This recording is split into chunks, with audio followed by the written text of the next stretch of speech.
What's going on? What is going on, everybody? It is Tuesday, November 28th, 2023, and we are gathered here today with the fourth triple P in a row. I'm laughing at this because I can't believe I actually pulled this off. That is insane to me.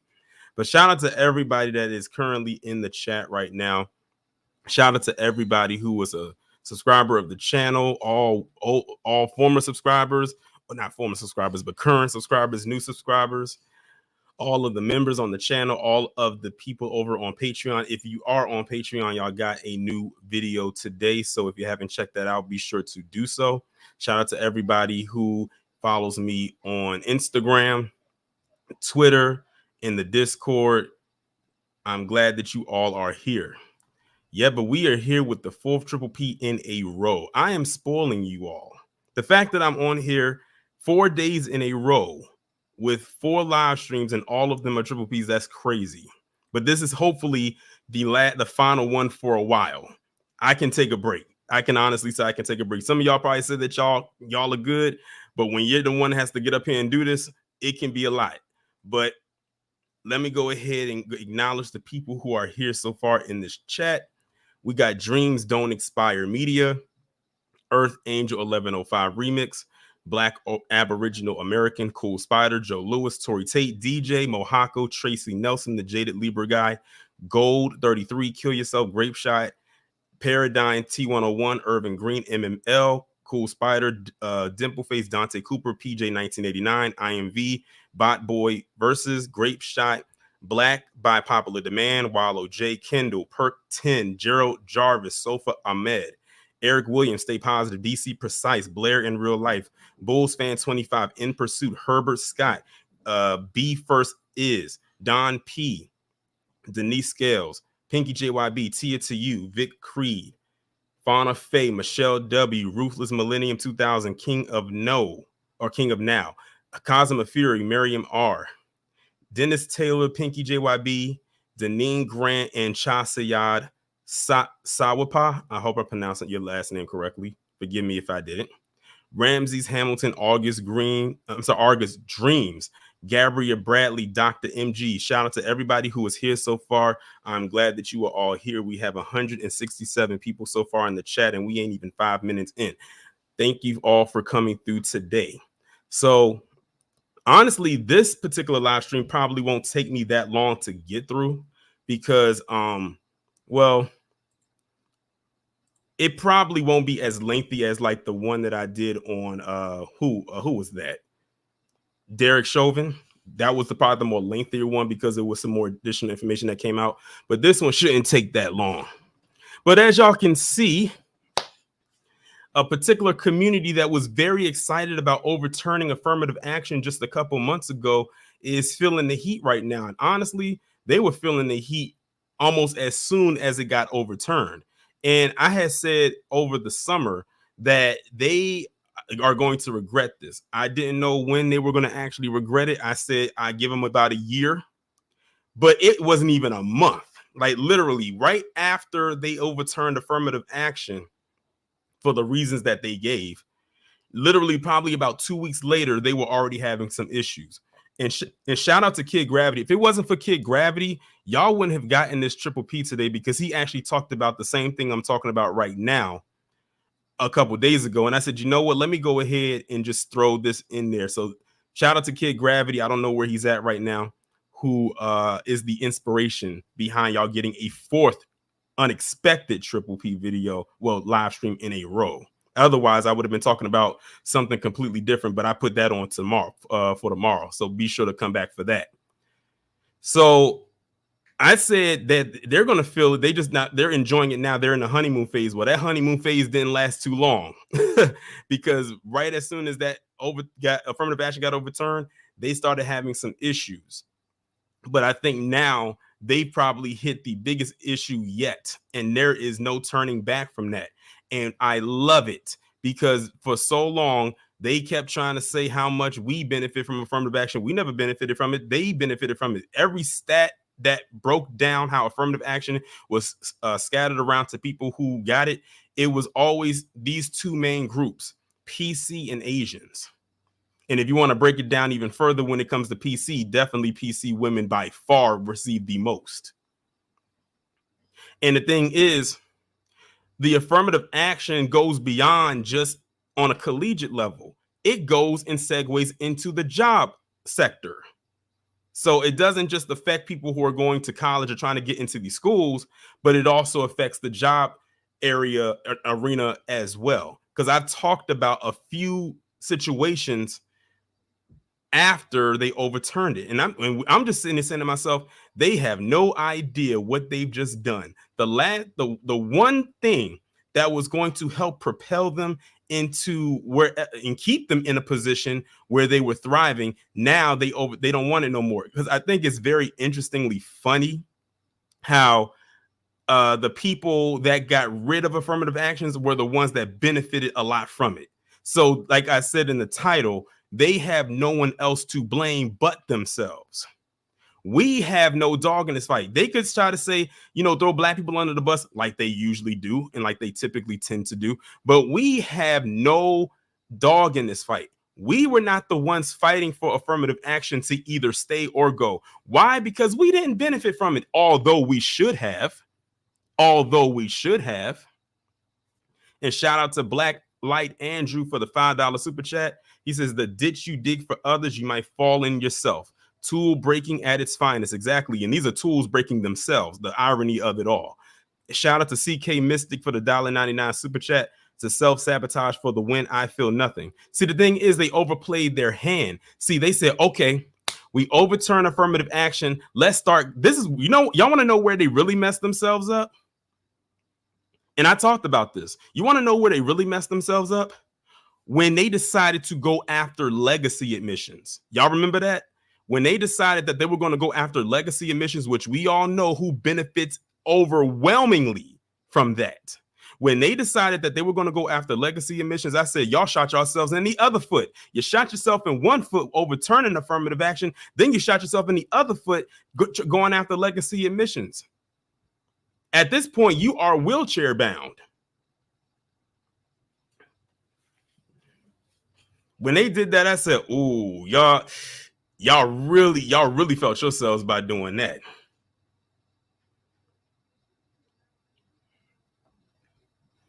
But like I said, they have no one to blame but themselves. They thought they had a win. They thought that they had somehow reached the mountaintop. They thought they had overcame something, and they really are about to be knocked back down to peg one. But I'm going to go ahead now and get started with this. As y'all know, I like to give a little timeline before we actually get into the main gist of what we're going to be talking about today. Of course, it's all going to be related to each other. So what I'm going to do now is I'm going to share my screen. And first person I'm going to talk about is this individual by the name of Michael Wang. Now, Michael Wang is actually in the thumbnail of the picture. He's the one wearing the glasses, by the way, just in case y'all didn't know. And I put it out there because they may or may not have his picture in here. Now, this was posted up on USA Today back in May, I think May 31st, which was about a little less than a month before they officially overturned affirmative action. It says, as Supreme Court considers affirmative action, a former critic of the policy voices regret. Now, this person is already voicing regret a little less than a month before they overturned it. But the thing is, it's too late. You've already pushed so hard for this.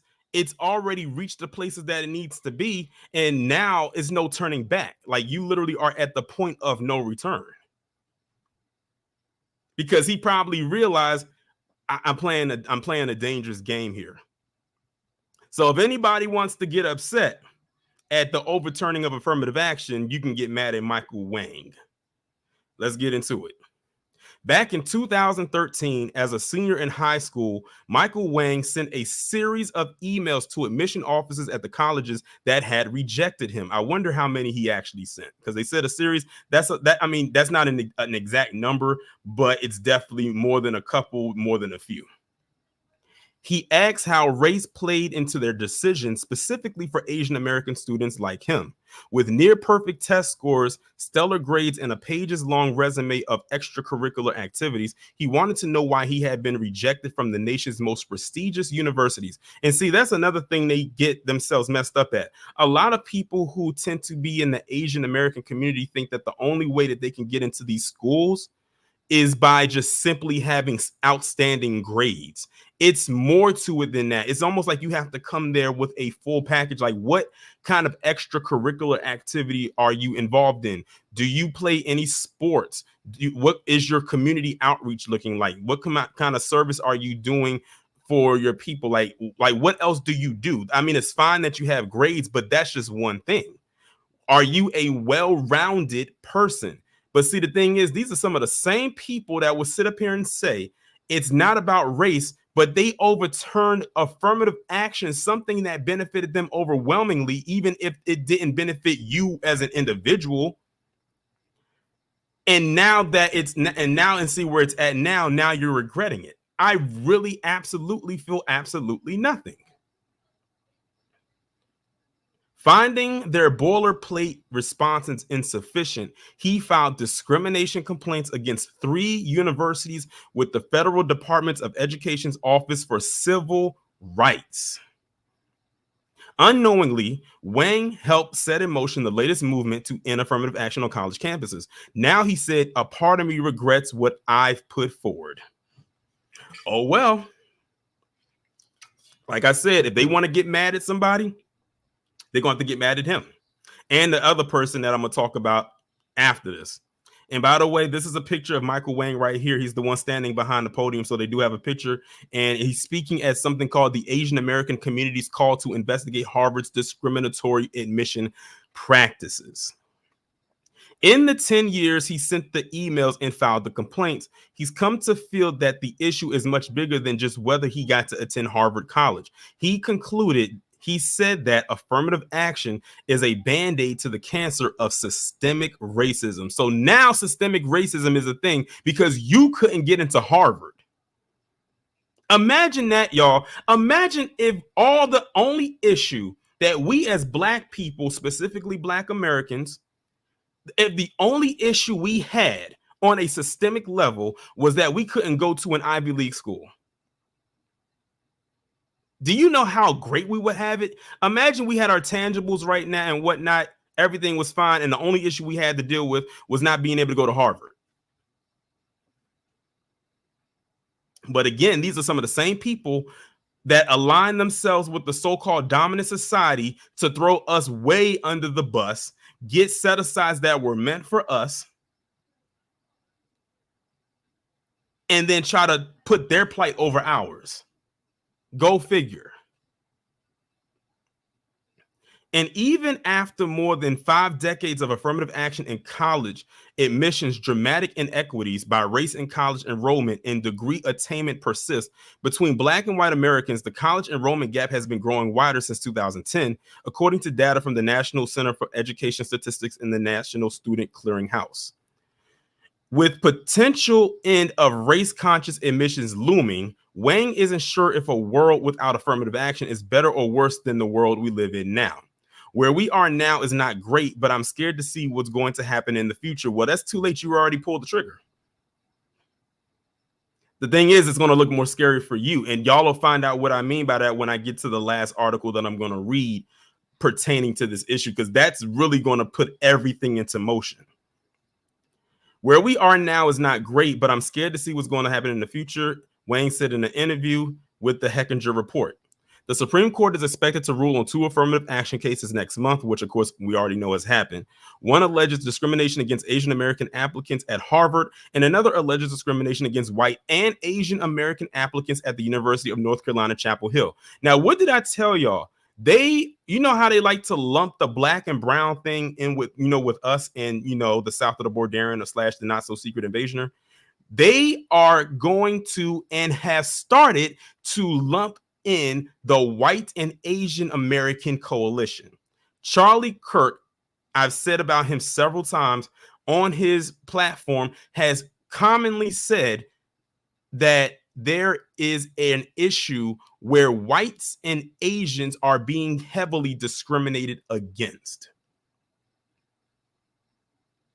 Now, mind you, these two groups, again, benefit the most. Well, they did benefited the most from affirmative action when it came to getting into college. Now they're complaining because they feel like they are not getting in because they feel other people, let's just be honest, black people who they feel are inadequate. How dare they get in over me? I know I had to have better grades than them. You're only in because of a quota or their favorite one. They only let you in because of woke culture. They didn't want to seem offensive. I'm just putting out, like putting out what they want to say.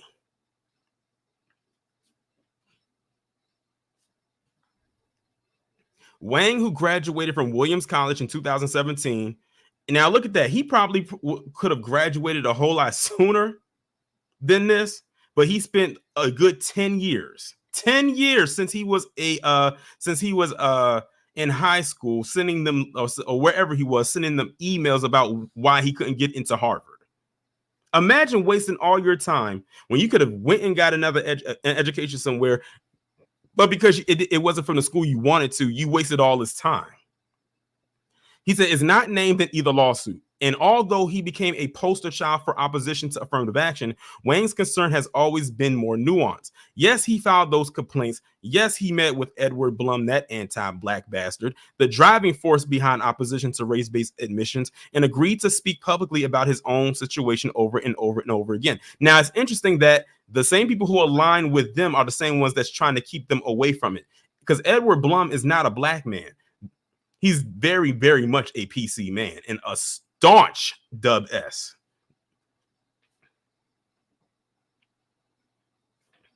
Every time Wang spoke out, however, he talked about remedying unfairness to Asian American students, not eliminating all racial considerations in admissions. He believes colleges have unfairly used affirmative action to hold Asian Americans to higher standards than other applicants, and that policies that help some historically marginalized students but disadvantage others aren't fair.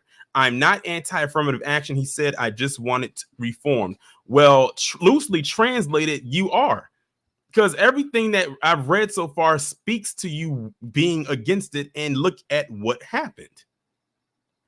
See, the thing is, again, overplaying their hand. Some of them got so excited about the overturning of affirmative action, but what this Michael Wang is scared of is that people are going to start hating him because now they're starting to feel the burn. But again, I don't want to jump ahead of myself because that's in the last article that I'm going to cover. Yet Wang's willingness to share his disillusionment at his own college admission experience has helped push the already existing movement to where it is today.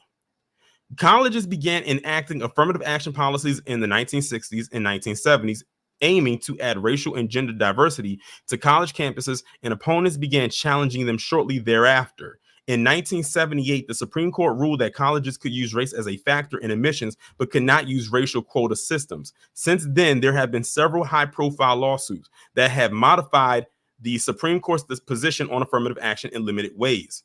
Proponents on affirmative action say that ending the practice will hurt historically underrepresented people in higher education and will reinforce inequities that left these communities underrepresented in the first place. They also argue that diversity on campuses improves the educational experience of all students. I find it interesting how affirmative action was supposed to be for black people, but when we realized we wasn't receiving it, and there was it was sprinkles of black people getting in there. But guess what?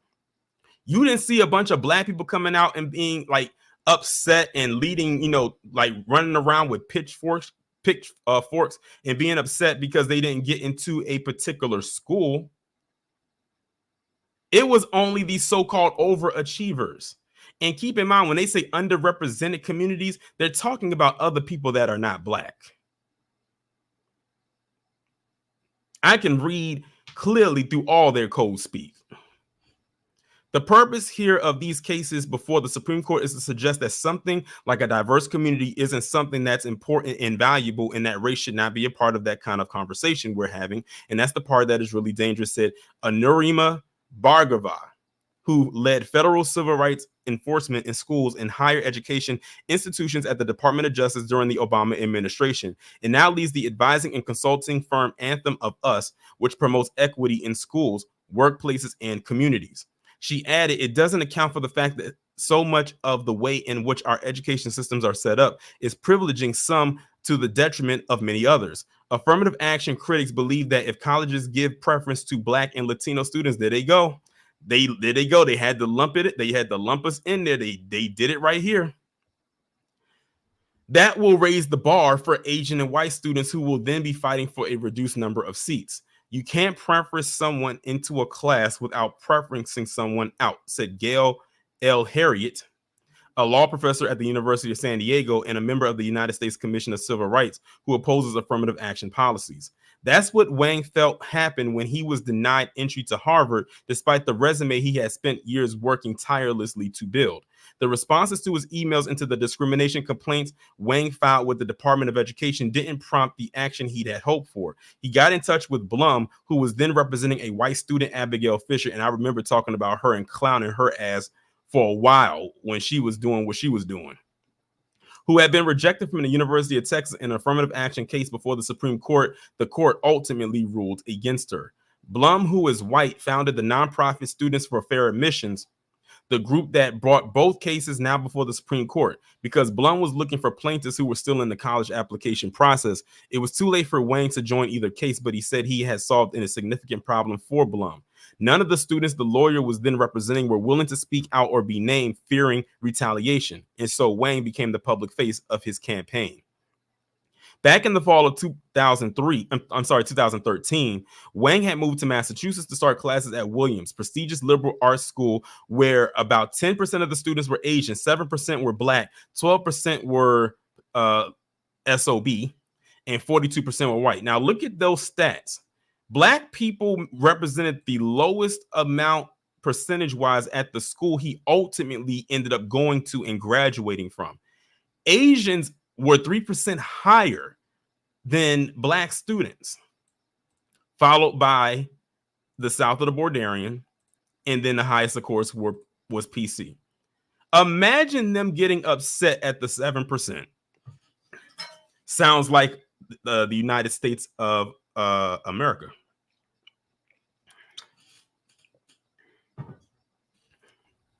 Of course, we know we're way higher than what they claim.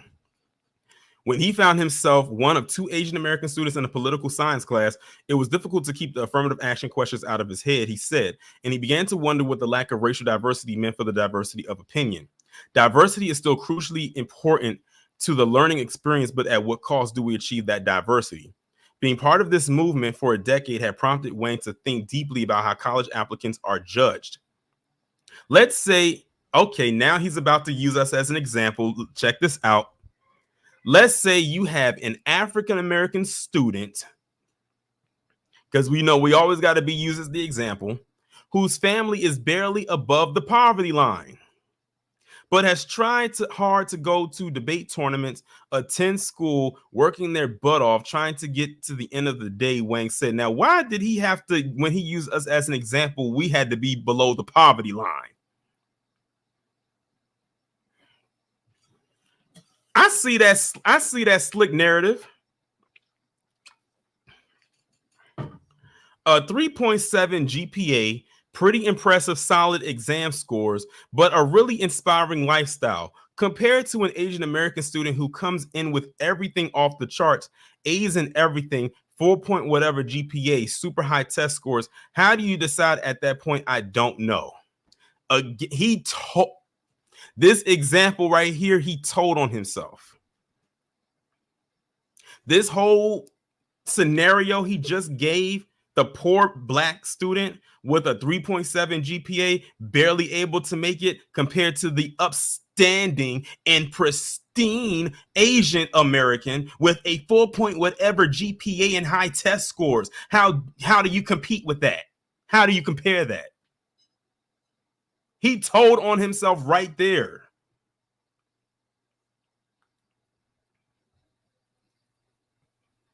In an interview for a documentary film produced by WCNY and Retro Report in partnership with the Hechinger Report, Wang said, I think affirmative action is still very necessary in helping minorities who actually need it. And he said the pervasive model minority myth, which suggests that all Asian American students are high performing and successful, works to erase the history of discrimination against Asian Americans. It's funny, he says model minority is a myth, yet in this example, he used Asian Americans and said they came in with a 4 point whatever GPA over the black student with a 3.7.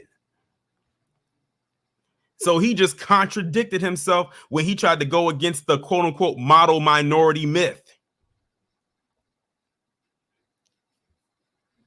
Wang said he did not understand the magnitude of the situation and the change that could be coming until the Supreme Court shifted to a conservative majority over the past few years.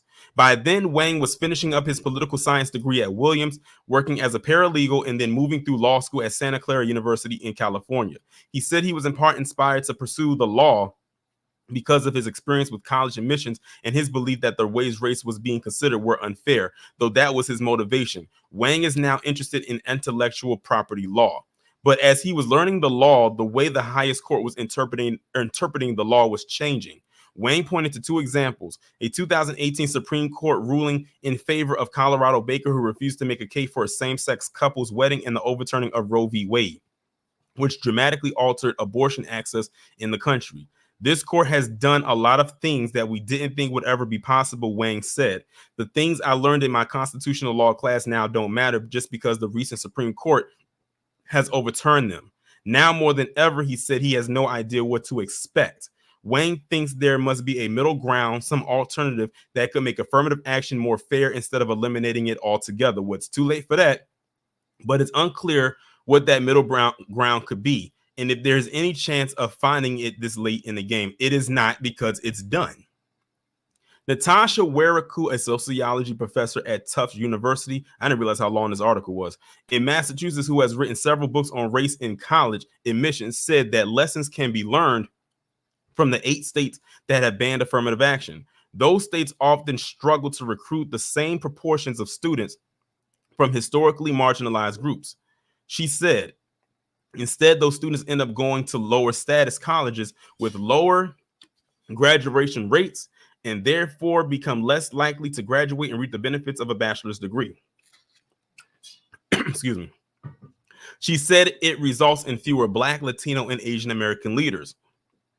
How can we contribute to the leadership of tomorrow? That leadership has got to be diverse. Weraku said during a recent panel discussion on affirmative action, we've got to get students who are going to go back to their community, contribute to that community, and address issues that they can understand. Bhargava also worries that whatever the Supreme Court decides on these cases, the blame will extend beyond Michael Wang to Asian American students all over the country. Wang expects the same thing, which he finds disappointing but not surprising. If the court rules against race-based affirmative actions, he said he expects to hear Asian Americans probably don't deserve this. Look at what they've done. And if the court upholds affirmative action, he expects to hear there was nothing wrong with it to begin with. What are Asian Americans complaining about? They are already getting into college. And all those scenarios that he just gave of the possibilities of what they would hear have been said, especially by PC. The issue has just become too politicized and caused so much racial tension. I think it's just hard for it to end up that way, Wang said. Though he is wary from the decade-long journey he's been on with this issue, he said he doesn't regret it. He would encourage his 17-year-old self to send the emails he said and to take all of the same steps, for no other reason than to help future generations of Asian American students. All I wanted was an answer, Wang said of his teenage self. Sending emails to college admission offices instead of an answer, all I got was 10 years of more questions. And that is the end of that article. We have made it to the end. Like I said, I didn't realize that this article was going to be that lengthy.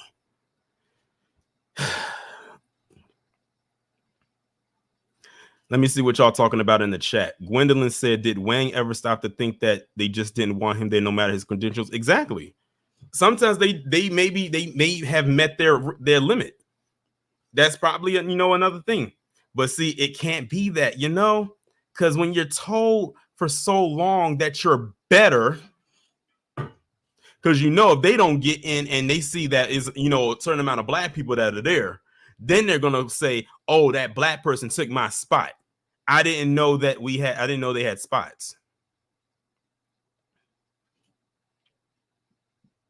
Me myself says, so he was 17 and wasted a whole decade, bitch. Yeah. Typically, many of them in the same kind of situation all do that same thing. It's no way I would have been spending a good chunk of my life, especially my young adult life, sending emails to colleges asking them why they didn't accept me, because they didn't accept you. They don't have to tell you why they didn't accept you. Do you know I was rejected by like 4 colleges before I finally ended up at the college that I went to? And not one time did I send those colleges I got rejected by an email of why I got rejected. I just kept it moving.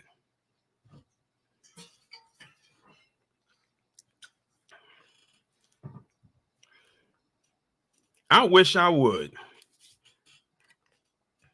I got better things to do. But now we are finished with that. Now we're going to go into an actual video. And this one's going to involve a person that I talked about on my channel several times before. Y'all probably heard of me talk about him several times before. And that's that lopsided, slope-headed, anti-black jackass, Kenny Xu. So the title of this video, and it's only 5.5 minutes long, and I sped it up for copyright purposes.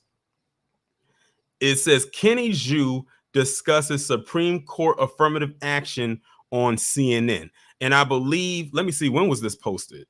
Let me see, when was this posted? 4 months ago, June 29th. So this was posted after affirmative action was dissolved. This is right after affirmative action was done with. So now they're getting the response from the people who it affects. And Kenny Xu just happens to be the one that they happen to want to talk to. But I'm curious to know, what does he have to say? For a second, because I'm going to bring in another voice to this. Kenny Xu, president of Color Us United. He's joining us now. He's a member of the board for Students for Fair Admissions. This is the group that brought these lawsuits against Harvard and UNC. Color Us United, rather, opposes race-based college admissions, which they say disproportionately discriminates against Asian Americans. Kenny, thank you for coming in. You've been combing through this decision along with everyone else. Part of the dissent, I'd like to get your opinion on, as you clearly approve of what the majority has decided here in this 6-3 decision. But Ketanji Brown Jackson accuses the majority of having a let them eat cake obliviousness and saying colorblindness for all by fiat. By deeming race irrelevant in law does not make it so in life. She says no one benefits from ignorance. That's what she sees in this majority opinion. I've always maintained that if colleges and universities truly wanted diversity, they should eliminate legacy admissions. Harvard refused. What did I just talk about? He said, Kenny Xu just said, if they wanted a fairness, then they would eliminate legacy admissions. This is right around the time when they were still in the honeymoon phase, when they was feeling themselves. I told y'all, legacy admissions is more geared toward PC students or potential students because they haven't officially gotten in. So when they overturned affirmative action, their next course of action was to go after legacy admissions because it was an extension of it.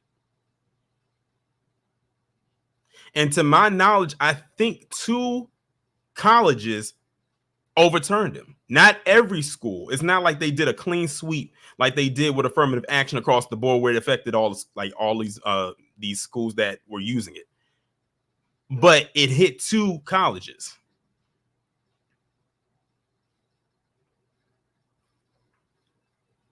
Refuse to do that. They will not eliminate legacy admissions. Instead, they discriminate against Asians to make room for more Black Americans. That doesn't make any. Did y'all just hear what Kenny just said? Let me run that back. Let me run that back. I've always maintained that if colleges and universities truly wanted diversity, they should eliminate legacy admissions. Harvard refused to do that. They will not eliminate legacy admissions. Instead, they discriminate against Asians to make room for more Black Americans. Instead, they discriminate against Asian Americans to make room for more Black Americans. What have I told you? Whenever they have an issue where they are not getting something, they always throw us in the mix as the reason as to why they don't get it. He just said it. The Michael Wang in the previous article said it. We are their biggest stumbling block. We are in their opinion, their biggest hurdle. And we don't even make up a large percentage on the campus. Our small percentage is a threat to their large percentage.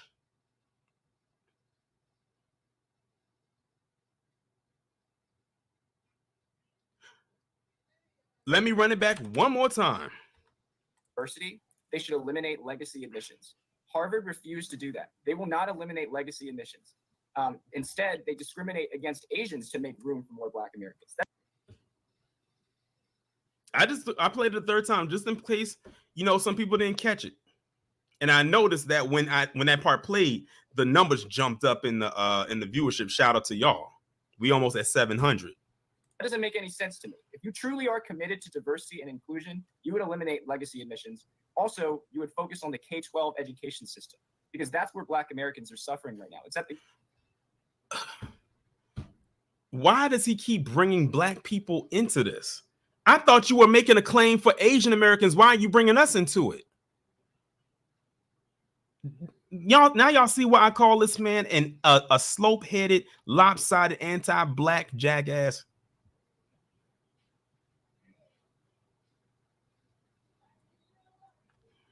We aren't even 2 minutes into a 5.5-minute video, and he's already thrown Black people under the bus twice. K-12 level. At the college level, you can't change a lot of the things that are going on in their lives, but you can at the K-12 level. That is what I would encourage people to do.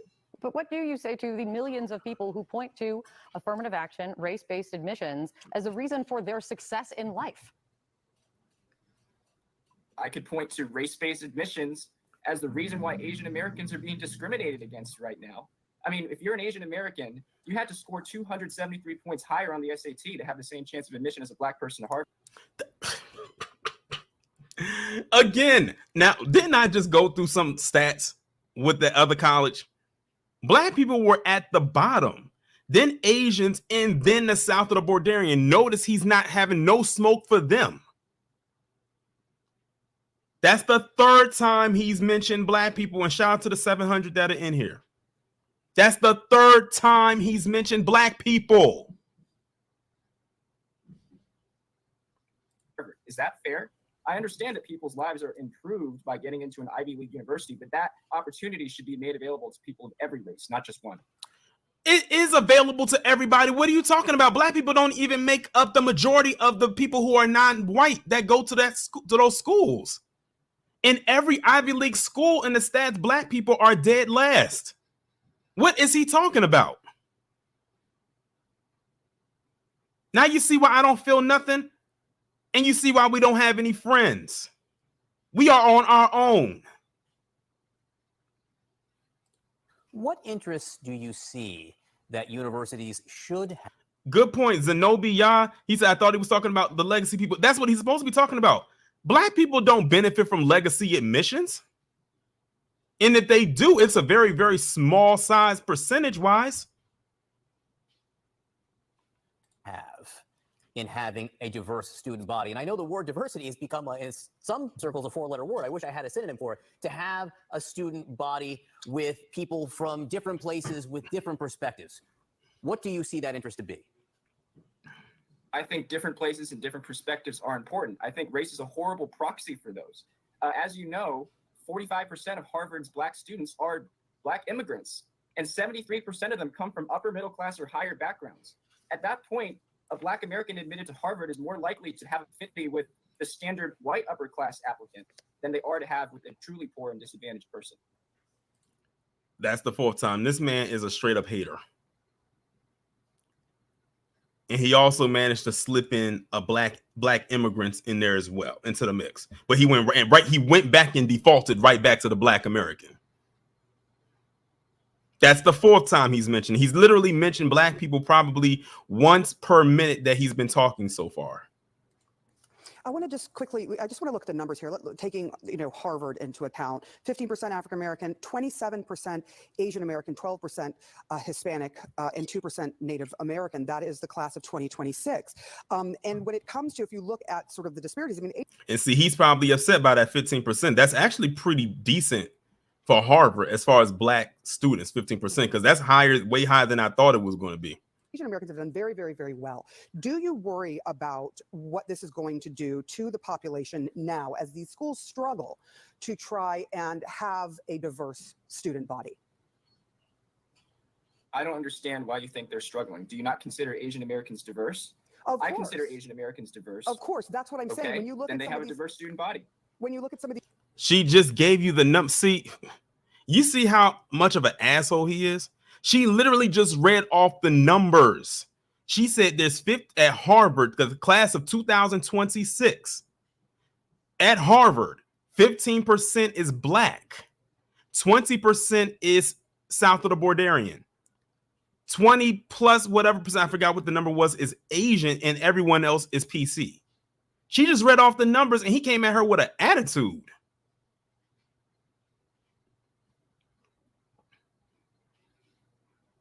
these numbers in other schools, though, like Berkeley, where it's 3% black, there are schools, they are telling us that they're struggling. They have written that they are struggling, trying to figure out how to create a more diverse student body. This isn't just something that is in the ether. This is something that's really happening, and the students have also said the same. Now look at this. These are the numbers for Berkeley for blacks, black Americans for Berkeley from 1995 to 2022 last year. The highest it's ever been was in 1995 at 6%. It has never gotten to that point at Berkeley in almost 30 years. I'm willing to bet if they pulled the stats up for Asians for Berkeley for the same time frame, their numbers are astronomically higher and elevated, like literally like this. It was a slope upwards, not downwards. But you got Kenny up here talking about, trying to throw black people under the bus. So my question to you is, what do you think that universities and colleges need to do and going forward? And what do you think about the fact that the military is not included in this? Justice Roberts pointed out in a footnote that this does not include the military. Do you think it should? No, I don't think the military should include race. I don't think they should. In fact, the military actually provides the model for how we could include people. They never lower the bar. The military does not lower the bar for Black Americans. You have to pass the same. There he did it again. Fifth time, y'all. This thing was supposed to be getting rid of talking about affirmative action and legacy admissions, but he couldn't help but mention black people 5 damn times in this video. Same test, but they do provide training if you are disadvantaged to get to that system. So I believe that you really should be, prioritizing training people to get to the bar, not to lower the bar. Kenny Xu, thank you so much for joining us. Okay, that's enough of that. Shout out to Live from NYC for the $9.99. I appreciate it. They said they can't stand to see us win, even if it was just 1%. Yeah, because 1% is just that's too much. That's doing too much.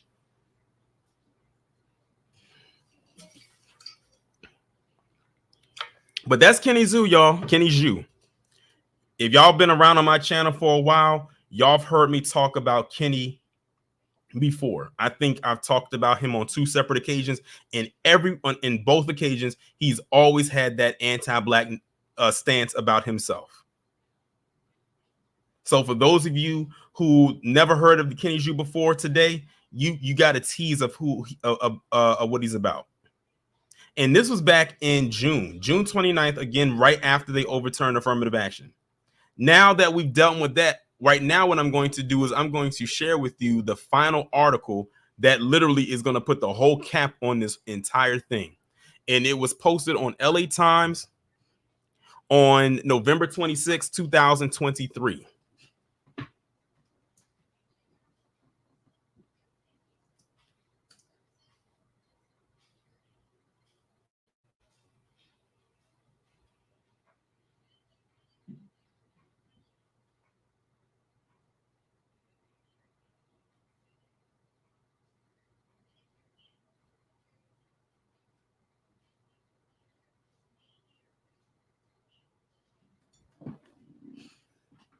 Shout out to Sharon Hawkins for the $2 super chat. Post affirmative action. Asian American families are more stressed than ever about college admissions. Dated, like I said, November 26th, which was 2 days ago. They feeling it now. So the first article I read was from May 31st. The video that y'all just had the displeasure of watching me react to was posted June 29th, 2023. And we got 808 people in here. Shout out to y'all. If we reach 1,000, I will be shocked. Because I don't think my number's ever been this high. And it's a Tuesday afternoon. I know some of y'all are at work and in different time zones. Shout out to y'all. Man, they are feeling it now.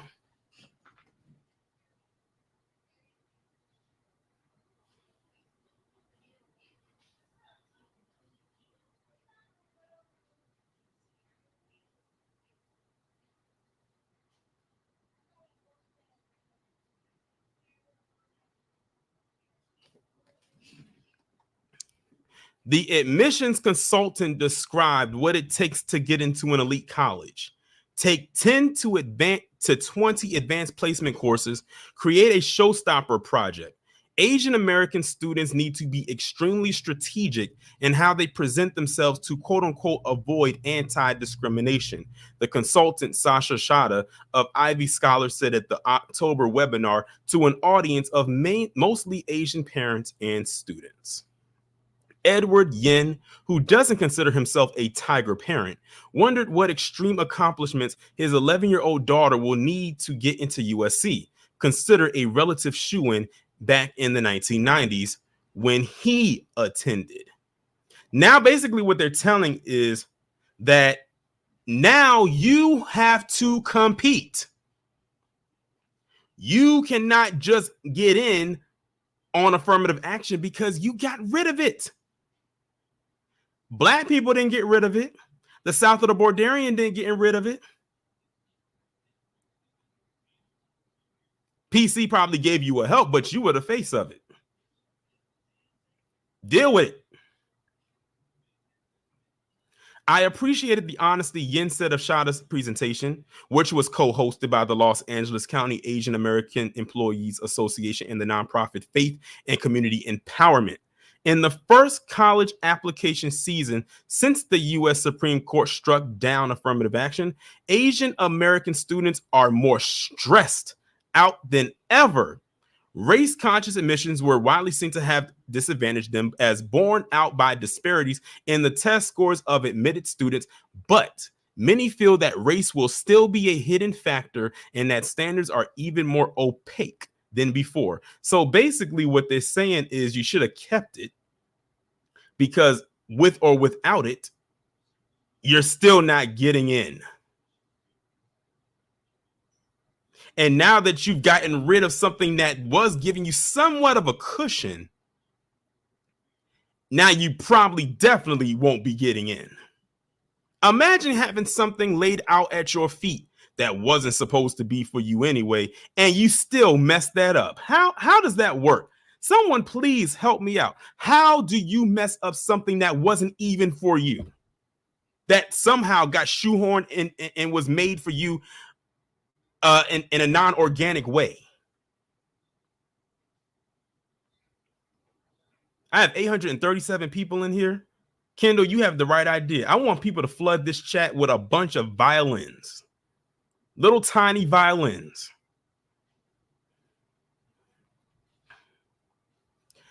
At seminars like Shada's around Southern California this fall, some held in Korean or Mandarin for immigrant parents. Consultants reinforced the message. Even with students with superhuman qualifications are regularly rejected from Harvard and UC Berkeley. I guess they are late on getting that memo. And shout out to the Cash App. I'm just going to say, Chief, you know who you are. Shout out to you. Parents who didn't grow up in the American system and who may have moved to the U.S. in large part for their children's education feel desperate and in the dark. Some shell out tens of thousands of dollars for consultants as early as junior high, fearing that anything less than a name brand school could doom their children to an uncertain future. Sometimes anxious students are the ones who ask their parents to hire a consultant. So this is giving us a little insight here, because it's answering a couple of questions some of us probably had that we didn't know before. And that's why many of them try to go out of their way to go to these Ivy League schools like your Harvards or your Browns or your Yales or your Princetons or your Berkeleys and so on and so forth. They actually think without the shadow of a doubt, and shout out to AB Promotions. He said, we feel nothing and put the violin. Exactly. A name brand school is what they called it. Not great value, name brand. So if you're not any of these Ivy League schools, you're trash.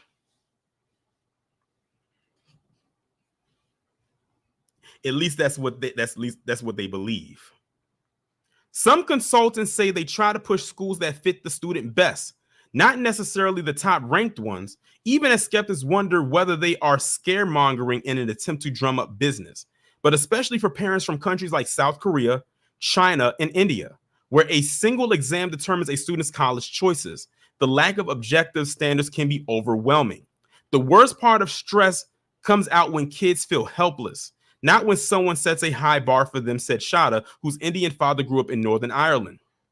Yin pointed out that going to a top college is no guarantee for career success, with Asian Americans overrepresented at many campuses, yet underrepresented in leadership positions in government and other workplaces. That is another topic right there that I talked about, because it was an Asian man who was trying to sue the business that he used to work at because he couldn't get higher on the corporate ladder, and he felt they were keeping him down because he was Asian.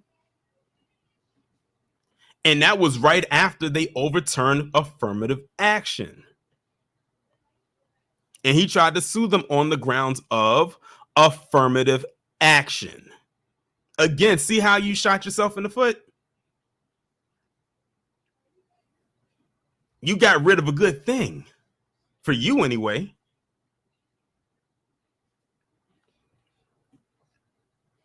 A lot of our Asian parents are thinking it's a golden ticket if you're able to get into Harvard or Yale, said Yin, president of the Los Angeles County Asian American Employees Association, who lives in San Marino and whose parents immigrated from Taiwan.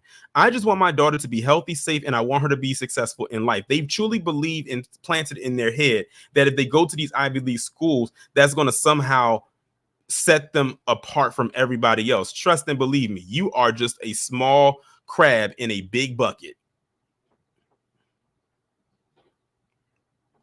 It takes more than just going to these nice schools for you to get these big esteemed jobs or get into these careers, especially in the social media age where you got people who are on social media making way more money than some people who work in Fortune 500 companies. That's crazy when you think about it. You got people out here on social media, and I'll use YouTube as an example, who are making more money than lawyers, doctors, attorneys, or what else? Those are lawyers, physicians, all these other places where you make six figures. And you got people on social media who figured out the formula and the algorithm and are making more than they are. And they didn't even have to go to school to do it. So they saved money and time and stress, like the subject matter that we're talking about right now. Yes, yes, engineers. That whole STEM program, let's just put it like that. I cannot pronounce this person's names, but I'm gonna just say their initials. SN, a 52-year-old manager at DirecTV and an immigrant of India, has been nudging his daughter to shoot for top schools like Harvard. Shout out to Tempest 478 for the $4.99 super chat. They said this isn't hate towards them. This is the straight truth about how racist they are. Shout out to you, especially that Kenny Zhu. Ben talked about him. Sam Srikanth, a senior at El Segundo High, has a 4.41 GPA and has taken 7 AP courses, which she said was the maximum number offered at her school. She is captain of the varsity swim team and is working on a research project about the role of race in college basketball recruiting. Why do I feel like that was a dig at black people? Black men, listen to this. Working on a research paper about the role of race in college basketball recruiting. Who are some of the biggest basketball recruits race-wise? Is this your way of saying that you don't feel like there's another particular group of people out there who play basketball are not getting in because of their race over the group that let's just be real here, dominates that sector?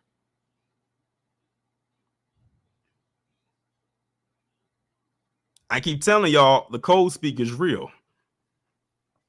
After asking teachers and school counselors to read her admissions essays, Srikanth decided to hire a private counselor, but she ended up not using the counselor's suggestion because they didn't like her.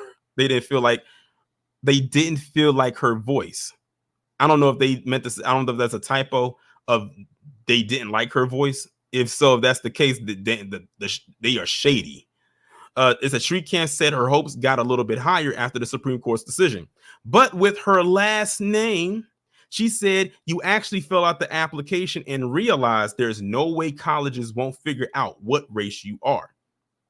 Her older sister, who applied to colleges 5 years ago with a similar resume, got rejected from 18 of 20 or so schools and ended up at Boston College. I can't be let down if my expectations are already so low. When Sunny Lee came to the U.S. from South Korea in 2006 for postdoctoral work at USC, she thought that people could succeed in America even if they didn't go to college. But after moving to San Marino about a decade ago to raise her 3 sons, the oldest is now in the 7th grade, she saw neighbors hiring athletic coaches and academic consultants for kids who were still in elementary school. The moms she knows fret about students who seem like slam dunks being denied by top schools. A student known as a genius at San Marino High ended up going to Pasadena City College, said Lee, age 48, a researcher at USC Norris Comprehensive Cancer Center. Moms were having a mental breakdown, all because they ended up at a city college. A friend told Lee that she regretted spending only $3,000 for a consultant to go over her child's admission essays. For her next child, the friend would spend at least $10,000. I wish I would spend that much money for a daggone consultant, only to be disappointed in the end and out 10 racks. With both her and her husband working full-time, Lee feels an admission consultant is necessary just to keep up, especially with the opaqueness and unpredictability of college admissions. It's a fight over information, she said. She says she doesn't think her oldest son needs a consultant yet, but she would like her middle son, a 5th grader, to start working with one. On the outskirts of Koreatown in July, dozens of Korean American students and parents attended a 5-hour seminar hosted by Radio Seoul. Y'all see what they did there, right? Several admissions consultants said in Korean and English that the end of affirmative action could improve Asian American students' chances of getting into elite colleges. Now, I'm laughing because they got sold a dream. They got sold a dream. They thought they said the end of affirmative action could improve Asian American students' chances of getting into elite colleges. They got sold a pipe dream. We got 905 in here. Let's see. We might actually make that 1,000. Shout out to Kid Gravity for the $4.99. He said, yo, tell him to hold your own kimchi. Man, they got to hold something. One urged parents to give up their hobbies, no more golfing every weekend, so they can hover over their children. Wong John Kim, director of the college consulting firm Boston Education, describes several students who got into elite schools. Anna, who got into Harvard, took AP Calculus AB in 7th grade. Ben, who got into Stanford, took 15 AP classes. I want y'all to understand what you're hearing. They took all of these classes just to not get accepted into these schools. Can you imagine the overload of your brain from doing all of that at such a young age and you not have a social life?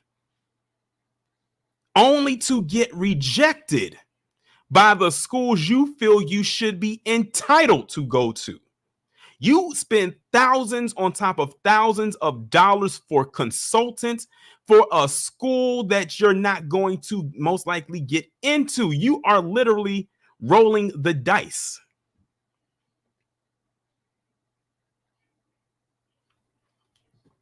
Esther's academics weren't stellar, Kim said. Only a 4.3 GPA, 1520 SAT, and 9 AP courses. But in her personal statement, she wrote about her mother's fight with breast cancer, and she was admitted to the University of Pennsylvania. That was her trump card. It was a unique situation that she overcame. To be frank, she got really lucky. In an interview, Kim said he wanted to show the common characteristics of those who get into Ivy League schools. Shout out to Scoop 2003 for the $2 super chat. He said, I swear you can't make this up. You really can't. Chunk. Okay, I'm going to try. Listen, this is their name, y'all. This is their name. Chung with a G, Lee. Not Chun Li, like in Street Fighter. Like this is the part I'm about to read. Their name is Chung Lee. Not to be confused with Chun Li from Street Fighter. The chief consultant at Ivy Dream said he tries to share information in free seminars hosted by various community organizations. In my opinion, they got these people out here spending all this money for these seminars and it's nothing coming out of it. But okay, I mean, it's their money, not mine. The college's lack of transparency has created this sense of fear, he said. In Temple City, Shun Zhang said she doesn't want to put pressure on her son, Connor Sam. Zhang, a 48-year-old real estate agent, wants to give him the support structure she didn't have growing up as an immigrant from China. Her only requirement is that he play a sport to stay active and healthy. Still, Sam, a senior at Temple City High, who was on the varsity soccer team and interns for Assembly member Mike Fong, feels the need to push himself. He wants to double major in sociology and some kind of science at UCLA. Hoping to be more organized and put together, he asks his parents for a personal admissions counselor to help him reflect on his accomplishments and brainstorm essay topics. He has been working with the counselor for 2 years and finds it helpful. Sam, whose father is a refugee from Vietnam and works as a project manager, said he thinks about how well his parents have provided for him and wants to be as successful. Going to a good college will go a long way in securing a good job and maintain where I am, he said. But for all his hard work and preparation, he views college admissions as a crapshoot. I don't really know what they are looking for, he said. And that, ladies and gentlemen, is that article. What a way to cap all of that out. But this is a Triple P nonetheless. So I'm going to post the link right there for anybody who would like to come up. Man, it's a lot of y'all in here. This is crazy. I have 932. Well, it just jumped to 32. 932 people right now watching me at 1 p.m. East Coast time, that is. So if anybody would like to come up. Oh, we got our first person. What's going on, Wallow? You already know I'm the first person. How you doing, Tony? Man, all I got to say is I'm at work right now. I'm at work and listening to you, so that's the dedication I got to you, my brother. But two things. One, they played themselves, and two, when they were talking about the athletics part, they know good and damn well that these colleges are not about to start stripping all these scholarships for them Asian folks. They might Right. go ahead and That's stop that right there. yeah, that's an investment. Like they not about to ruin the investment. No, I'm like what 2.5 hours from UNC Chapel Hill. No, them folks will have a fit with them folks, with them Asians doing some mess like that. And oh yeah, one more thing, Kenny G, you're not going to make anywhere far North Carolina, my brother. You in Raleigh? No. Stop Yes. it. Yeah. You're right. Because I forgot. You're right because I forgot he is running for like some Face kind of a up. position, like some kind of political seat out there, something like that. Yeah, he ain't gonna win. Yeah. If he wins, I'll be shocked. But I that's don't all I think got, he's going to win Torian. either. All right. That's all I got, appreciate. Torian. Peace out. All right. What's going on, Amara? Hey, what's going on with you, Torian? I'm doing good. I see. Almost 1,000, man. Good Right, work. right. And my number's never been this high. No, Ever. let me tell you something. First off, I got one thing to say. That's to the Asian community. They played themselves, man. They really did. They really did play themselves. And that one guy that you showed when the lady was breaking down the percentage of students by race. Mm-hmm. When I heard 27%, yeah, like you said, he was big mad. You called it. Yeah. Like you can tell, like his posture changed. Like you could tell by his voice, he got an attitude, and it's like he wasn't expecting her to pull out those numbers. And I told people when it comes to these Ivy League schools, Black people are always at the bottom. No matter what school, no matter it. That's why the only thing that shocked me when she read that was that Black people was 15% for the class of 2026 at Harvard. That's the only thing that shocked me, that the number for Black students was that high. But even with that, they were still at the bottom because the next group up was the South of the Borderians at 20%. Mm-hmm. So they were still at the bottom. But I was just shocked that their numbers was that high at 15%. Yeah, I could agree with you. It's not that Black people are not worthy of it, but I mean, they don't let that many of us in anywhere. Right. But me living in California, let me tell you something about the Asian community. Are some of them racist? A lot of them racist? I think so. What I dealt with, but for the most part, they do kind of mind their own business. And honestly, they're not paying attention to these fools that you're showing, because they do their own thing. Yeah. And that's one thing I will say, like when I was looking at some articles, when I was gathering some stuff to talk about like with this topic, what I noticed is that there was some that were mixed about it. Like they was like, we shouldn't get rid of it. Some of them are actually upset, like are mad. Oh, they are. Like are mad at like Michael Wang. Like he predicted they were gonna be mad at him, and they probably are. They're gonna be mad at Kenny Zhu because again, you got rid of something that was beneficial to them. More to them than us. Definitely. Like over the years, like it was more beneficial. And don't forget white women. Yep, them too. Yeah. I would say the second group that benefited the most was Asians. I agree. Which I'm not mad at, but it's like for them but it seems like anytime we get something, oh, that's a handout. People talk about Black people don't work hard. Look at the history of this country. Mm-hmm. And we do. Look at all the stuff Black people invented. Exactly. Yeah. Like these phones, Black people, a Black person didn't invent the cell phone, but they invented handheld devices. But one thing I gotta say though, I'm not mad at the Asian community, to be honest with you. Like I said, they're not paying attention to these guys. These idiots. These guys are nothing. Listen, it's no sweat off my back. I'm just calling out because I just think it's actually funny. Like I said, I said again, they were in the honeymoon phase when this first happened. They was excited, but I didn't know the turnaround was going to be that fast. I thought it was going to take some time before it actually got to that point. Right, but like I said, you go ahead. No, I'm sorry. Yeah, okay, but like I was saying, these guys are nothing. They're just more grifters. They're just Asian tokens, just like the Black tokens, try to please white massa on the liberal or the Democrat or the Republican side. Particularly, these guys are Republicans, obviously, and they get and they're showing their asses right now. Exactly. But yeah, but thanks to people like you, keep going after these motherfuckers. No problem. And because all they're trying to do is get Asian and white folks to unite, but Asian folks ain't going for it. Hey, they do what they do. Like I said, I have no dog in whatever fight they got going on over there. Right. But all right, man, you take care of yourself. You keep rocking it. You're doing it. All right, man. Shout out to Amar for coming up. Before I bring up the next person, shout out to Denise Scales for the $5 super chat. She threw in some violins. She said, "I feel nothing. FBA stop patronizing any business, Asian businesses, especially those nail shops." Well, you ain't got to worry about me as far as that is concerned, but definitely shout out to you.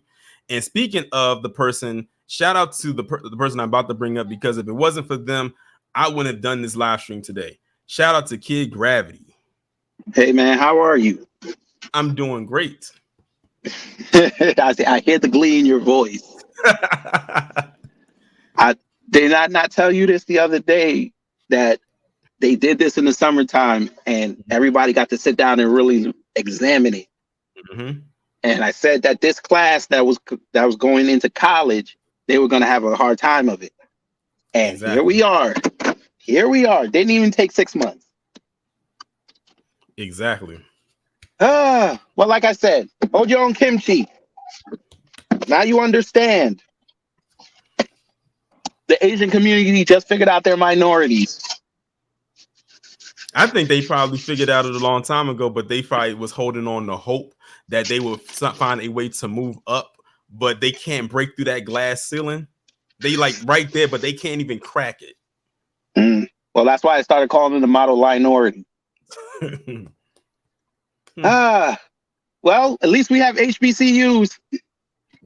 That's where I actually ended up going at. When I got rejected by those other colleges, I wasn't writing no damn emails for 10 years. Who has that kind of time? Facts.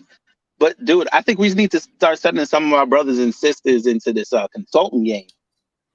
You talking about 10 racks a student? From 7th grade on? Bruh, that's like, what is that? That's $50,000 a student. You get 10, that's 500,000. True. I told my wife, you better go find some courses and go do that.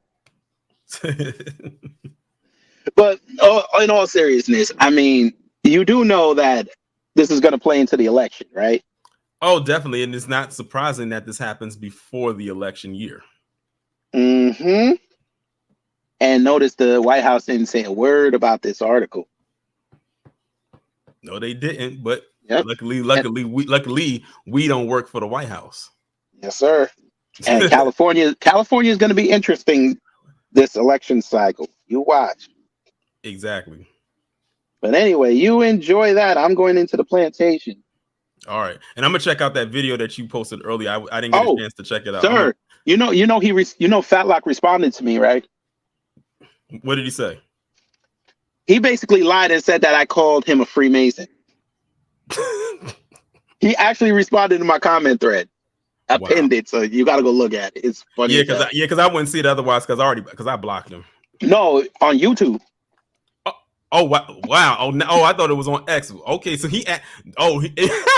so it actually reached him on there. So he came to your YouTube. Oh, now I'm definitely. I'm gonna go over there and watch it when I get up in the live.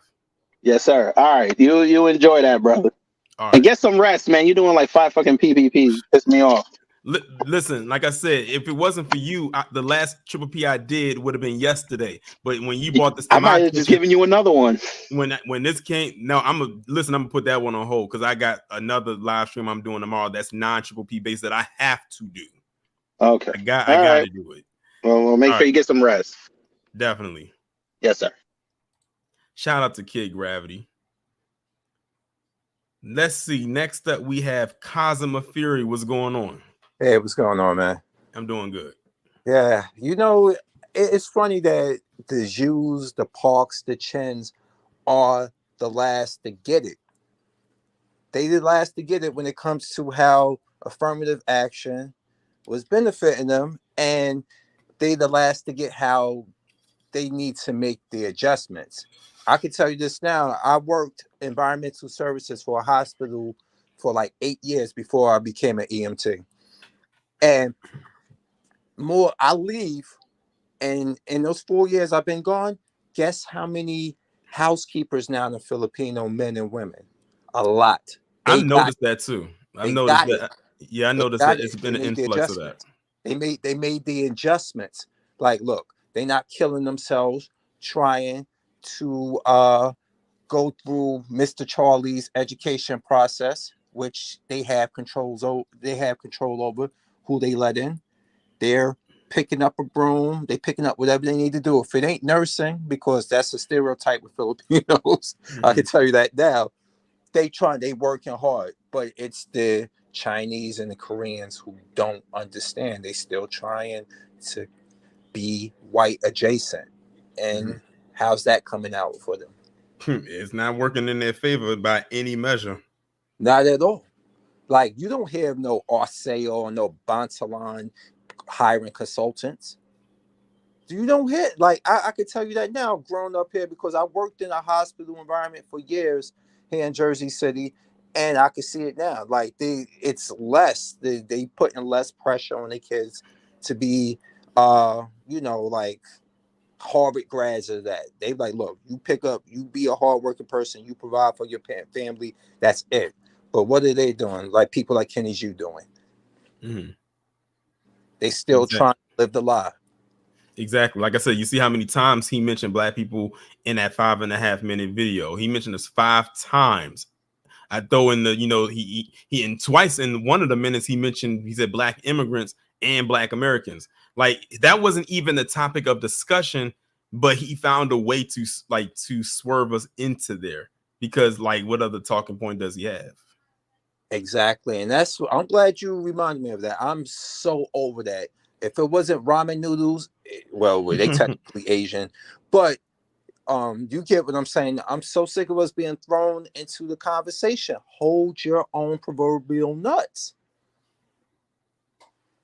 Exactly. I'm so over this. This is exactly why I don't feel nothing. Me too. And thank you for letting me speak, man. I'll check no you problem. later. All right, man. Appreciate it. Shout out to Cosmo Fury for coming up. Next up, we got Goddess Miriam. What's going on? Hey, what's going on, brother Terrain? How are you? I am fine. I just wanted to give you a certified FBA salute, B1 salute, brother, on almost reaching 1,000.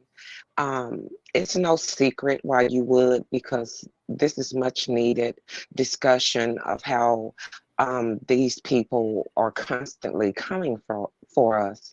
And they wouldn't even have an argument without mentioning us. We validate anything that they have to say. They try to validate it while using FBA, and then also they want to paint us as a villain. Pick one. And I know what the other speaker was saying, Woods. He's saying it's not the majority. Well, with their silence, they are in compliance with the foolery that those who do get on platforms and choose to speak and spur anti-Black, or I would say anti-FBA hate, because it's specifically targeted towards us more so than any other melanated people of the diaspora. And I feel nothing.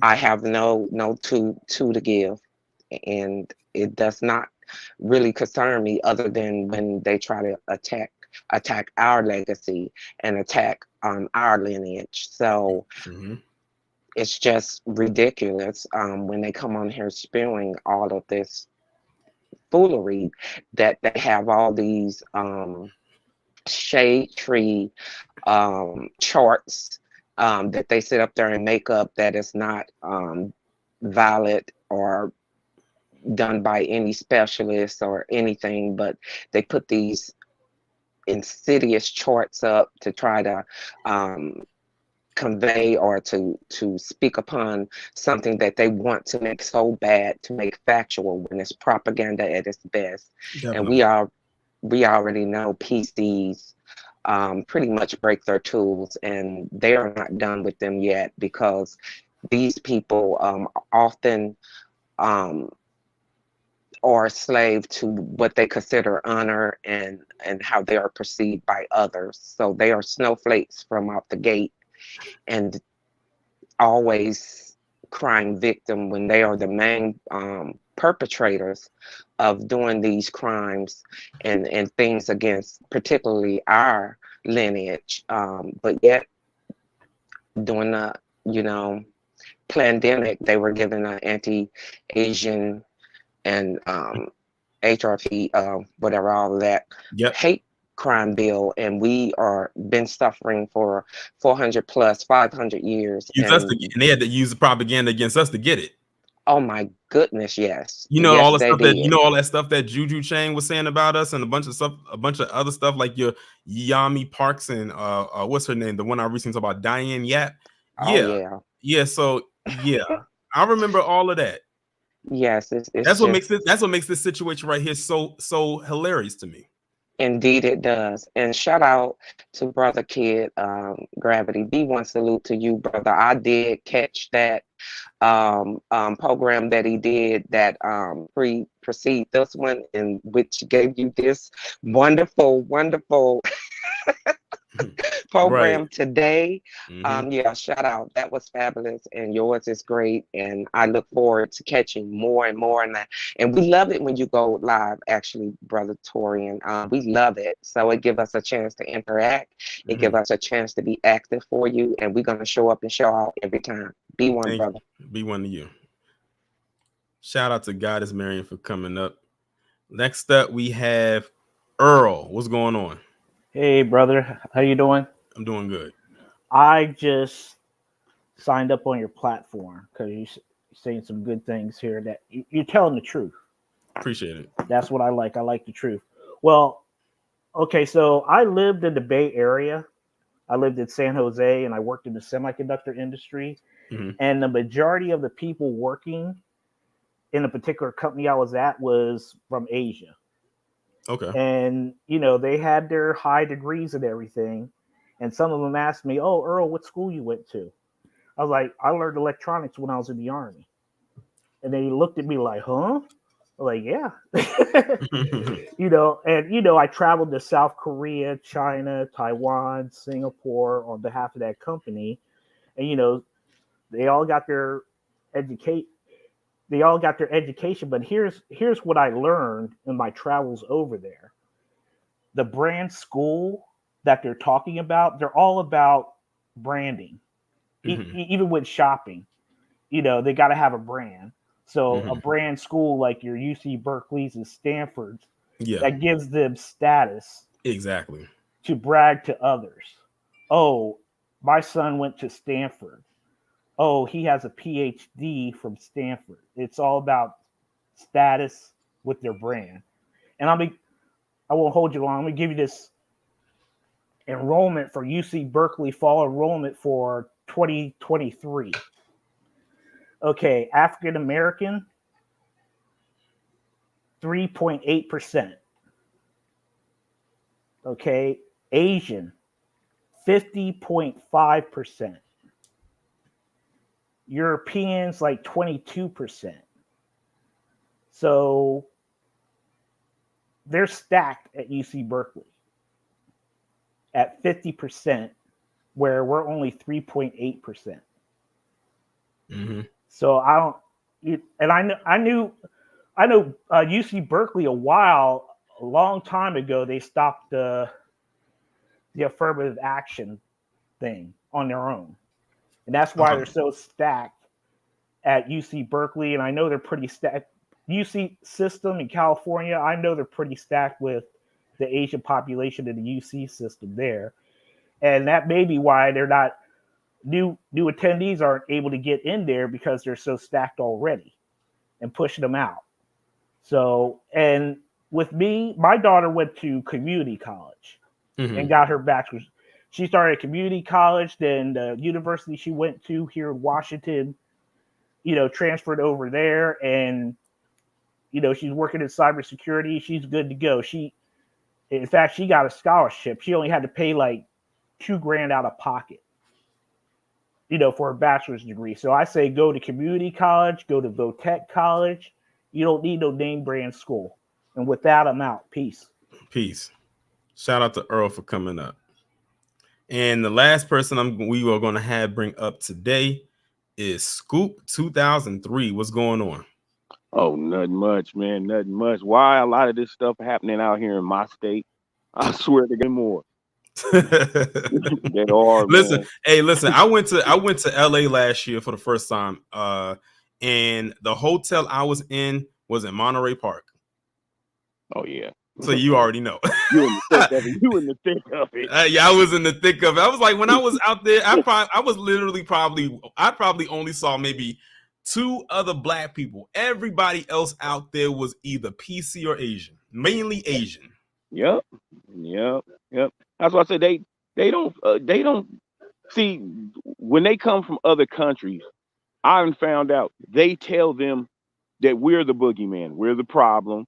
Don't be around them black people. Same thing they say with the south of the Bordarians. They tell them the same thing. And when they come over here, they already have that anti-black racism against us. You can tell in the way they treat us, the way they talk to us.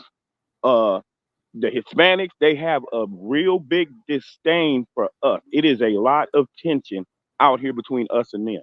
Constantly. They constantly have like the stuff that don't make the news, we hear out here all the time. The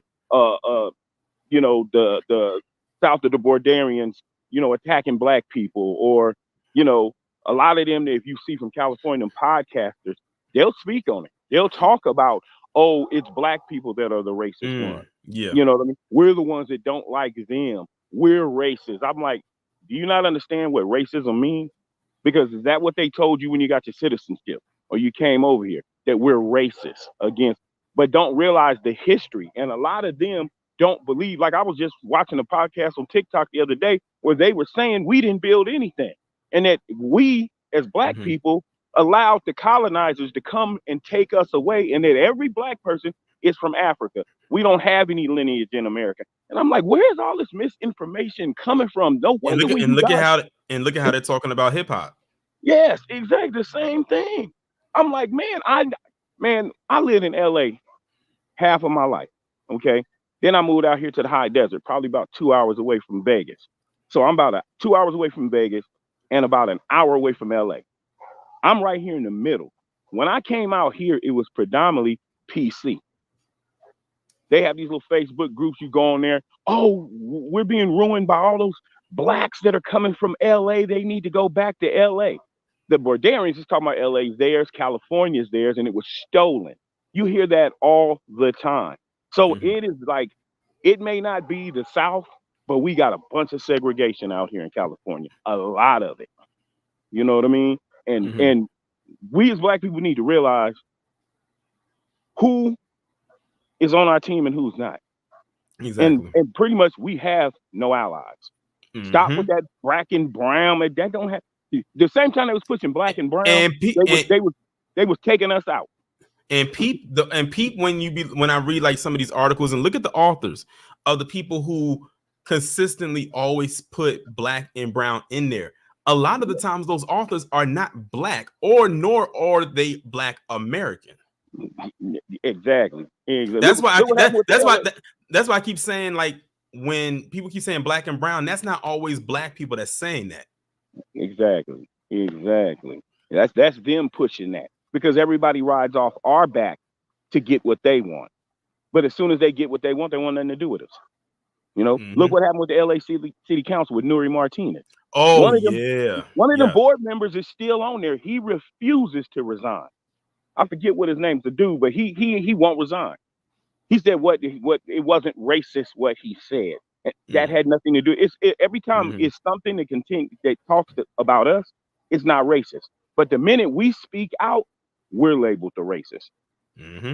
Here comes the attack. Like where I'm at is like kind of like a mixture. There is not an overpowering, but a lot of us know in the black community, especially out here in California, that once they dominate, when they come in, they're silent. Like when I was growing up as a kid in LA, you didn't see all that. They were silent. They came in, they did, took care of their families or whatever. They kept their heads down. It's almost like you didn't know they was there. But as soon as those same neighborhoods start turning predominantly, south of the Bordarians or Asians, the first thing they done, they came after us. When they come in, you're right about that. Numbers up. When they get their numbers up, they different. They even I got Dudes that's come out of prison told me the same thing. It's the same way in prison. They constantly having prison riots out here. They're constantly going at it out here, and it's always with them. And the South Bordarians and the Asians all go together to go against us. But brother, like I said, it was good talking to you for the first time. You stay safe out there. You too. Appreciate you coming up. All right. All right, y'all. That is going to conclude the stream. Shout out to everybody who came up and voiced their opinion about the matter. We had 945 people in this chat. We was just shy of 1,000, but you know, if I can reach 945, that 1,000 is within grasp. But I'm still excited about that. That's amazing. And the thing is, at the time of the day, it is a Tuesday afternoon, and I have this much people watching me as if it's a Saturday. Like people are off, but that's amazing. I'm glad everybody came through. If you newly subscribed to the channel, welcome. Let me acknowledge the people who sent the super chats in. Blacklight Andrew, CK Mystic, live from NYC, Sharon Hawkins, AB Promotions, Tempest 78, Kid Gravity Beyond, Scoop 2003, Denise Scales, and the Black Messiah. And also shout out to the individual that sent me a Cash App as well. We will be back on here tomorrow with the 11 a.m. Video. That's going to be a very interesting commentary. And also tomorrow's live stream at 12 noon is going to be on a topic that is long overdue. It's not a triple P. Like I said, we're giving the triple Ps a break. This was the last one for a little bit. But tomorrow's live stream is going to be, I'll give y'all a hint, community post. That is your hint. That is going to be tomorrow's topic. Community post, the community tab. If y'all saw the community tab last night, that is going to be tomorrow's live stream topic. With that being said, y'all enjoy the rest of your day, and I will see you all tomorrow. Be safe and be one.